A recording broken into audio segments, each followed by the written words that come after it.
My wife was cheating on me, so I left her and started dating her sister. I'm sitting here at 2 a.m., nursing a lukewarm cup of coffee, trying to make sense of the whirlwind my life has become. Sleep evades me, and the quiet of the night offers no solace. Perhaps sharing my story will provide some clarity, not just for me, but maybe for someone else navigating the treacherous waters of a faltering marriage. My name is Daniel, and for the past 5 years, I've been married to a woman named Laura. We met at a mutual friend's barbecue, nothing extraordinary, just two people connecting over shared laughter and stories. Laura was vivacious, intelligent, and had this infectious enthusiasm for life. I was drawn to her energy, and before long, we were inseparable. Our early days were filled with spontaneous road trips, late-night conversations, and dreams of a shared future. We moved into a modest apartment, where the walls were thin, and the amenities were basic, but it was ours. We made it a home, filled with love, laughter, and the occasional disagreement that we always managed to resolve. Laura worked as a dental hygienist, and I was employed in IT support. Our schedules were hectic, but we always found time for each other. Sunday mornings were reserved for homemade pancakes, and Friday nights were our movie marathons. We left little notes in each other's lunch bags, small gestures that spoke volumes about our affection. After 2 years of dating, I proposed to Laura at her favorite Italian restaurant. It wasn't a grand gesture, just a heartfelt question over a shared dessert. She said yes, tears streaming down her face, and we embarked on the next chapter of our lives together. The first couple of years of marriage were blissful. We settled into our routines, supported each other's ambitions, and talked about starting a family someday. But then, Laura received a job offer from a prestigious dental clinic downtown. The position came with better pay, flexible hours, and a new circle of colleagues. We celebrated her achievement, unaware of the changes it would bring. Gradually, our routines began to shift. Sunday pancakes became solitary breakfasts for me, as Laura opted to sleep in. The little notes disappeared, and our movie nights became sporadic. She started attending after-work gatherings, dressing more stylishly, and spending more time on her phone. When I inquired, she attributed it to work-related stress and the need to network. I tried to be understanding, believing it was just a phase. But as weeks turned into months, the distance between us grew. Laura became increasingly secretive, changing her phone password and guarding her device closely. She often returned home late, citing work emergencies or last-minute meetings. When I expressed concern, she dismissed it, accusing me of being paranoid. Determined to salvage our relationship, I made concerted efforts to reignite the spark. I planned date nights, cooked her favorite meals, and even suggested a weekend getaway to the mountains. She agreed to the trip, but spent most of it engrossed in her phone, claiming she wasn't feeling well. We returned home early, the silence between us more deafening than ever. A few days later, while reviewing our credit card statements, a routine task, I noticed a charge from a downtown hotel bar on the night Laura had claimed to be working late. When I brought it up, she became defensive, accusing me of invading her privacy. I began to question my own sanity, wondering if I was overreacting. Around this time, Laura's stepsister, Emily, came over for dinner. They had a complicated relationship, sometimes close, other times strained. During the meal, Laura's phone buzzed incessantly with messages. Emily, visibly annoyed, remarked, "Can you put the phone down for 5 minutes?" Laura snapped back, "It's work. Some of us have responsibilities." The tension escalated, culminating in a heated argument about past grievances. As Emily was leaving, she turned to me and said, "Daniel, you're smarter than this. Ask Laura about her late nights." Laura exploded, accusing Emily of jealousy and fabrication. But in that moment, I saw something in Laura's eyes: fear. Not anger, but genuine fear. That night, I lay awake, replaying the events in my mind. Emily's words echoed in my ears, and I couldn't ignore the mounting evidence. The woman I had married seemed like a stranger, and I was left grappling with the possibility that our marriage was unraveling. The next morning, Laura acted like nothing had happened. She made coffee, kissed me goodbye, and left for work as if her stepsister hadn't just implied she was hiding something. But I couldn't shake the unease. Something in her demeanor had changed, more guarded, more distant. I couldn't ignore the warning signs anymore. I started paying closer attention, not snooping, just observing. Asking small, innocent questions about her day and watching for inconsistencies. Once, when I asked how Emily was doing, Laura hesitated, as if unsure what version of her story she had told me last. Another time, she said she was out late with coworkers, but I'd already seen on social media that the colleague she mentioned wasn't even there. It was minor stuff, but it added up. The pieces of the puzzle weren't fitting the way they used to. I also began shifting my own schedule occasionally. Told her the servers at work crashed or that I had finished a project early and was coming home. Just to see. One of those days, I came back around 11 a.m. Her car was already in the driveway. Odd. She should have been at work. I walked in quietly and heard her laughing on the phone from our bedroom, an easy, genuine laugh I hadn't heard in months. The moment she heard the door close, there was a flurry of movement. She stepped out looking surprised, a bit flustered. "What are you doing home?" she asked, trying to mask the tension in her voice. "Meeting got cancelled." "What about you?" "Oh, I took a half day." I thought I mentioned that. She hadn't. And she didn't explain the phone call either. I didn't push, but I didn't forget. That night, I checked the credit card statement again. Another charge, this time from a small Italian cafe near her office. Same day. She never mentioned it. When I asked casually if she'd eaten out, she said they had a dental seminar and the whole office went out afterward. But something didn't sit right. Later that night, I looked up the dental seminar she referenced. It didn't exist. That's when I realized it was time to stop guessing and start knowing. I reached out to Emily. We met at a coffee shop across town, far from any chance of running into Laura. When she sat down, she looked unsure, like she regretted saying anything the night of the dinner. "I probably shouldn't have said what I did," she said right away.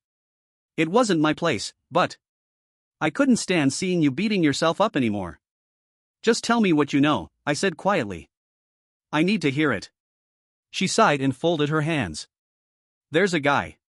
His name is Malcolm. He's an oral surgeon at Laura's clinic." She used to mention him, casually, but then suddenly stopped. It was strange. She looked me in the eyes. I saw them together. At the shopping plaza. Holding hands. Laughing like they were on a date.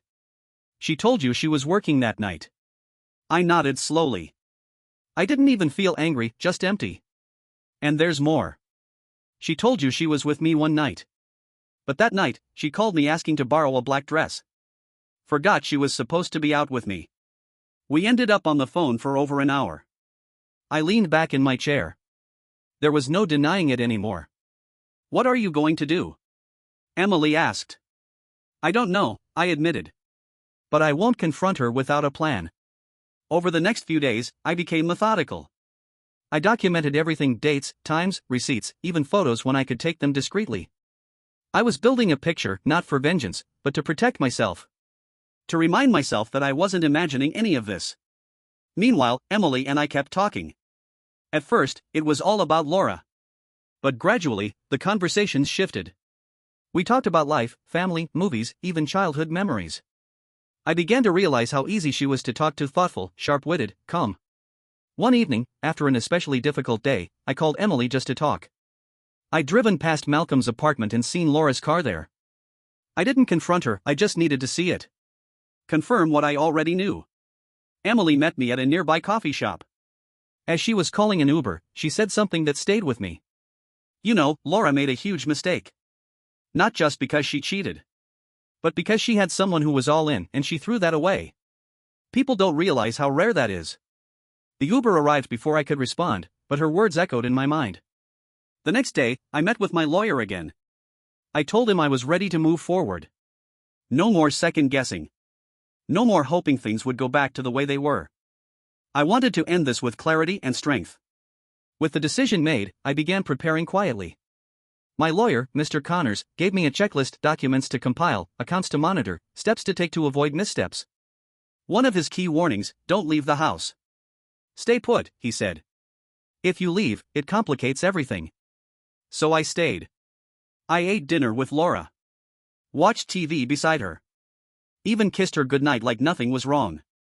All while she continued her late-night texting and calls from the bathroom with the faucet running. It was exhausting. But I needed to be smart, not emotional. Behind the scenes, I gathered evidence: screenshots of odd bank charges, photos of her and Malcolm together when I happened to pass by her office, detailed notes of every inconsistency. I also began moving some funds into a separate account, nothing drastic, just enough to protect my savings. Meanwhile, my connection with Emily deepened. We started meeting up more often. At first, it was tactical: she'd tip me off when Laura lied about her whereabouts or forwarded me social media posts where Laura had been tagged unexpectedly. But slowly, those meetups turned into something else. We talked about our lives, our careers, even our past relationships. I realized how lonely I'd been, and how easy it was to be myself around Emily. She didn't push, didn't pry, she just listened.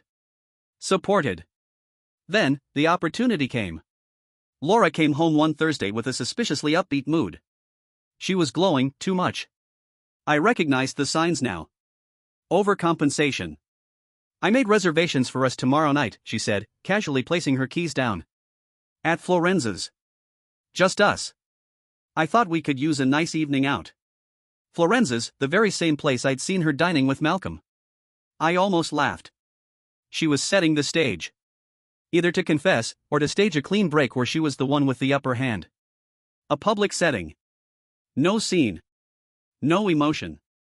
Just the "we've grown apart" speech she'd probably rehearsed in the mirror.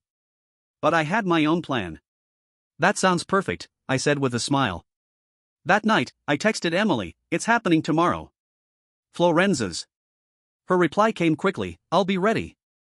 What do you need? I gave her the details and got everything in place. The next day, I could barely concentrate at work. At 2 p.m., the email from Connors came through. Final divorce documents. I printed 2 copies and placed them in a manila folder. When I got home, Laura was already getting ready. Her hair was styled. She wore a new dress I'd never seen before. Makeup done. The works. Wow, I said as I walked past her. You look great. She smiled at her reflection in the mirror, pleased with herself. She thought she was in control. We drove to Florenza's with her chatting nonstop, work stories, social drama, and even nostalgic memories. I played along. Laughed in the right places. Asked questions. But inside, my hands were cold, my heart racing. When we arrived, the hostess looked at her list. Reservation for 3? Laura froze. No, it's just us, she said. The hostess frowned. It's noted here for 3 under Langley. Must be an error, I said quickly. That's fine. We'll take a table for 2. As we waited, her phone buzzed. She glanced at it, locked the screen, and said she needed the restroom. I already knew who it was. Malcolm, checking in on their plan. The hostess seated us in a quiet corner. When Laura returned, we sat down. She barely touched her food, and her eyes kept flicking to the door, like she was waiting for someone or something. Then, after the salads were cleared, she put down her fork and exhaled deeply. Daniel. I need to be honest. I nodded. Go ahead. We've grown apart. I've tried to make this work, but you've become so complacent. Same job, same routine. I don't even know if we want the same things anymore. Her voice was calm. Practiced. I've met someone. He makes me feel alive. He's driven. Ambitious. Everything you're not. I let her talk. You deserve someone who fits you better, she continued. And I deserve happiness. I stared at her in silence for a few long seconds. Then I asked, is Malcolm joining us, or were you planning to meet him after dinner? Her face drained of color. What are you talking about? You know who I mean. Malcolm. The surgeon. You've been seeing him for months. She looked stunned. Words caught in her throat. How did you know? I've known for a while, Laura. And I let it play out, because I wanted you to show me who you really are. I slid the manila folder across the table. I've already filed for divorce. These are your copies. She opened it with trembling fingers, staring at the paperwork inside. I was going to tell you. You were going to break up with me over tiramisu, I interrupted. Save the justification. It doesn't matter anymore. Her phone buzzed again. I nodded toward it. Go ahead. Tell Malcolm the dinner didn't go as planned. She looked like she might cry, but I felt nothing. Just calm. And one more thing, I said, checking my watch. I didn't come alone either. I sent a quick text to Emily. The front door of the restaurant opened, and she stepped inside, walking confidently toward our table. Laura's mouth dropped open. You brought Emily, she hissed. No, I said, standing up and offering Emily my arm. I brought someone who's had my back this whole time. Emily smiled warmly, and I returned it. As we walked past Laura's stunned expression, I turned one last time. I've known since the beginning.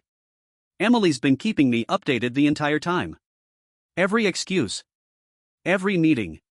We've been watching the show together. That wasn't entirely true, but it was close enough. That night, as Emily and I left the restaurant, I felt a kind of peace I hadn't known in months. It wasn't joy, more like the lifting of a long-held weight. A freedom that comes not from revenge, but from reclaiming control over your own life. We ended up at a quiet little bar neither of us had ever tried before. I ordered a cider, she got tea, and we sat without saying much for the first few minutes. It wasn't awkward. Just reflective. That was brutal, Emily finally said, breaking the silence. But she needed to hear it. She thought she could control the ending, I said. But she didn't even realize the story had already moved on without her. Emily nodded. She doesn't know what she lost. Not really. Neither of us felt like celebrating, so we just talked. About simple things, books, places we wanted to visit, favorite comfort foods. The conversation flowed effortlessly, like it always had. When I got home later that night, the house was dark. Laura didn't return until the next afternoon. I had already packed a bag, not to move out, but just to take a few days for myself, as my lawyer had advised. I didn't want to be there for whatever scene she had prepared. She walked into the bedroom as I was zipping the bag shut, her face drawn and tired. "Where are you going?" she asked. "To Philip's. Just for a few days." "You're kicking me out?" "I'm giving you time to make arrangements. I'll be back on Sunday. I expect you to start figuring out where you'll live." "But the mortgage." "I'm aware. We'll sort that through the proper channels." She looked at me, searching my face for something. Guilt? Pity? A soft place to land? "What happened to you?" she whispered. I met her gaze without flinching. "You did." Then I walked out. Philip, a college buddy of mine, offered his guest room without hesitation. I told him the whole story, the affair, the quiet planning, the restaurant reveal. He laughed at all the right parts, shook his head in disbelief at the others. "You were smooth, man." "Cold," he said, handing me a soda. "Didn't know you had it in you." Neither did I. But of course, it wasn't over yet. Over the next few days, Laura tried everything. Texts, emails, even a handwritten note left on my car windshield. The messages swung between fury and desperation, anger one moment, tears the next. "You'll regret this. I didn't mean for it to go this far. Please, let's talk." I ignored all of them. My lawyer handled the necessary replies, especially after she began threatening to take everything in the divorce. But we were prepared. With the documentation I had gathered and the financial separation already in motion, her bluster fell flat. When I returned home, she was packing. She cried as she folded clothes.